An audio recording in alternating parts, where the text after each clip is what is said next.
welcome to What the Fuck Sutter. This is just a little explanation and introduction to Outlaw Empires, which airs Monday night, this Monday, May 14th at 10 p.m. on the Discovery Channel. I've been doing some interviews on it and sort of discussing what it is, how it began, and what the goal of the series is.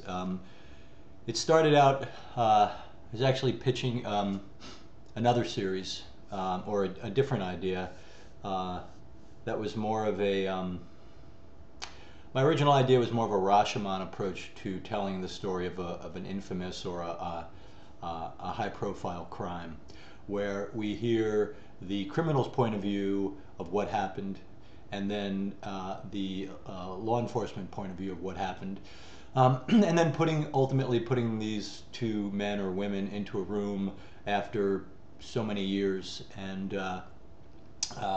letting them play out the outcome. It was a sort of an interesting idea, and people were intrigued by it. But ultimately, I think it felt a little too old school to folks in terms of that type of storytelling. But I had great conversations with the folks at Discovery. They were interested in that idea. They tried to make it work, and we just began discussions about other projects. For them, it made a lot of sense because, and I believe this is true, that Sons is the most watched scripted series in their key demo. So they wanted to be in business, and we were kicking around other ideas. My producing partner in this is Studio Lambert, and Eli Holtzman is the guy that shepherded this project with me, and we were kicking up around ideas, and I think it was Eli who ultimately thought of the idea of doing a documentary series, and I like that idea. I like telling the stories of these criminal dynasties. But for me, the hook was was that if we did it from the inside out. We did it from the perspective of the outlaw, so that they weren't subjective, historical law enforcement point of view of who these men were and what they did. Which previously, Gangland is a terrific series, and but Gangland is really about, these are bad guys, these are the bad things they've done, and the dramatic footage that goes with that, and the dramatic narration. And I didn't really want to do that. First of all, it's been done very well, and second of all, to me, that's not really who I am or the brand that I represent. And as a storyteller, I wanted to get sort of inside these organizations and hear it from the individuals that are in the life, their perspective. So in finding these guys that we have and listening to their stories, what drew them to the life, why did they become part of it, what happened, where are they at now?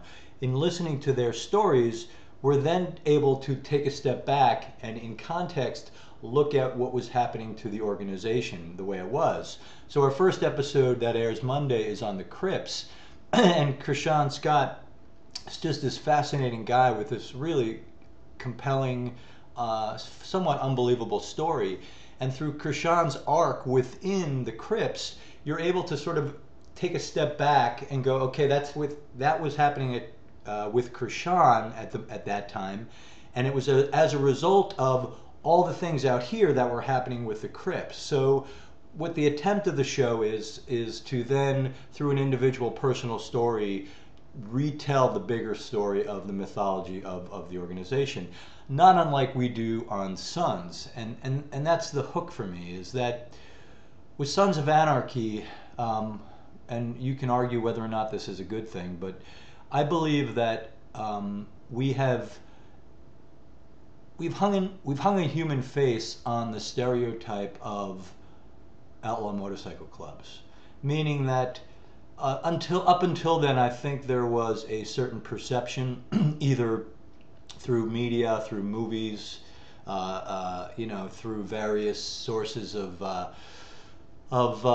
subjective information, that people had their own ideas or no idea of what the subculture was all about. So I believe that even though it's a highly fictitious show, it's clearly an outlaw soap opera, with wildly dramatic stories, that our recreation of the world, the details of the world, are very true and very specific, and that's something I'm on all the time. So that even though the stories are bigger than life, that the experience of being in that world is very real. And I feel what we've managed to do is basically humanize these guys, or at least shed some light on the lifestyle and the subculture, to the degree where people then have more information by which to base their biases on. And that's the hope for this show, is that we can go into these organizations that you may have perceived notions of, or you may never have heard of, and humanize them by showing you the individual members. And the goal is not, is to do it as objectively as possible, that we're doing it through the individuals, and we're guided by their point of view. And and clearly some of these were more challenging than others to keep that objectivity clean, and based on the individuals and the organization. And I'll finish with this, because I'm rambling. That in storytelling fiction, in what I do on Sons, writing a fictitious anti-hero, the challenge always is the fine line between anti and hero. So you want to keep this guy, our hero, you can't have him do things that are too good and too righteous, where he feels like he's either not dangerous, or it's not true to the world, or unbelievable, because then people, they unplug. And yet you can't swing him too far over that he's doing such deplorable things and his motives are so insidious that you then can no longer get behind him. So it's that constant struggle of what's too far one way and what's too far the other way. And there's a similar struggle in doing this reality series, in that in telling these stories of these organizations, you're trying to stay objective, and you're trying to humanize these guys and understand them. And you don't want to swing so far over that you feel like you're creating recruitment videos. And yet you don't want to swing so far over that it feels like it's falling into the line of other shows, which is, judgment and bad guys doing bad things. So it's that battle that you have as a storyteller to try to walk that fine line. And we do our best to achieve that, and I think we've done a pretty good job. So I'm excited about it. I hope you dig it. We begin with the Crips on Monday. I believe we follow that up with one on outlaw motorcycle clubs. And I will say that every outlaw empire is a specific outlaw empire. We do the Crips, we do Nuestra Familia, we do the Gambino family, we do the Irish mob, and we do outlaw motorcycle clubs. What am I missing? And the Aryan Brotherhood. But for outlaw motorcycle clubs, two things. One, because of the democratic process with members of outlaw motorcycle clubs, and it is, and you see on our show when we go in the church and vote, that is absolutely real. Like every major decision on a club that could impact its outcome, it has to be voted on. In some clubs it's majority, some clubs it's unanimous. But for a current member, a patched member of a motorcycle club, to come on our show and represent that club, he would have to get the approval of his charter, and therefore, and not only his charter, but of the organization. So for instance, if we wanted a bring on a member of the Hells Angels who was a patched member, that Hells Angel member would have to get the approval of every Hells Angels member, not only in his charter, not only in this country, but around the world. And you're talking about an organization that is tens of thousands of members deep. And of course, there's somebody that's going to say, no, that's really, we don't want somebody, we don't know this guy, so therefore we don't want him going on television representing our point of view. So I knew, based on the guys I know in the life and the process, that I would never be able to get a current member on our show. So we contacted and we reached out to former members, and some of those former members have left in good standing, some have not. And at that point, as I was watching the episode, it just felt to me a little bit too, it just started to feel too judgmental, because all we were dealing with was guys who were no longer in the life. So I made the decision to keep all the clubs anonymous. So we never ever mentioned the name of a single club in that episode, other than to show a chart in the beginning that shows where the major clubs are in the country.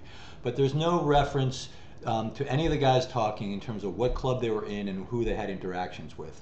And the reason I did this was because I have a lot of relationships in that world, and I didn't want to step on those relationships. And I also felt like it was too, you know, the dynamic between clubs in this country is very, you know, there's stuff going on, you know, there's stuff going on with organizations, and I didn't want to somehow feed that potential friction.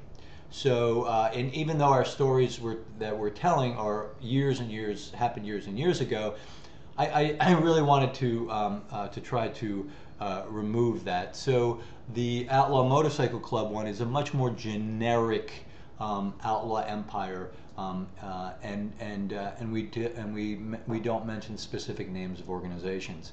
And interestingly enough, I was sort of worried about it, but it actually plays very well, and it has this sort of air of mystery, because you don't know specifically what clubs people are talking about.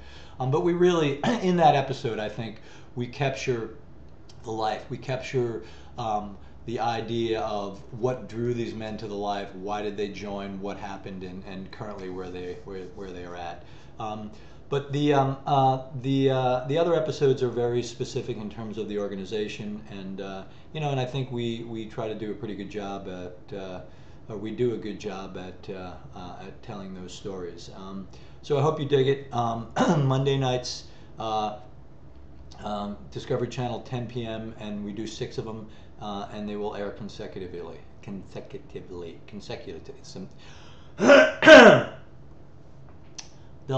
They'll air every Monday night. Need a little coffee. Wow, that mug is just about the size of my head. Wow.